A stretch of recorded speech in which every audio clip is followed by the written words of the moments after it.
അച്ചോ. ആ ആരിത് ജോസഫാ? നിന്നെ പള്ളിയിലോട്ടൊന്നും കാണാറില്ലല്ലോ. അച്ചോ, കുറ്റബോധം കൊണ്ട് എന്റെ മനസ്സ് നീറാണ്. എനിക്ക് അച്ഛന്റെ മുമ്പിലൊന്ന് മനസ്സ് തുറക്കണം. ജോസഫേ, കർത്താവിന്റെ കരുണയുടെ കിരണങ്ങൾ നിന്നിലേക്ക് പതിക്കാൻ തുടങ്ങിയിരിക്കുന്നു.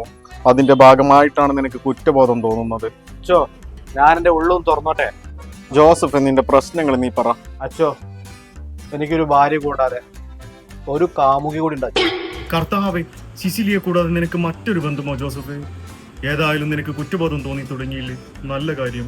അച്ചോ, ഭയങ്കര കുറ്റബോധം അച്ചോ. ഭാര്യയുടെ കൂടെ സമയം സ്പെൻഡ് ചെയ്യുമ്പോൾ ഞാൻ എന്റെ കാമുകിയെ ചതിക്കില്ല അച്ചോ.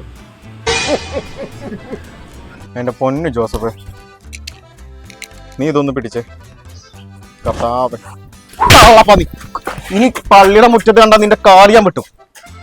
നീ ഇട്ടോളൂ ജോസഫ്. ഇനി നിനക്ക് കുറ്റബോധം തോന്നുമ്പോഴേ ഇപ്പൊ കിട്ടിയത് എപ്പോഴും നീ ഓർക്കണം. അച്ചോ.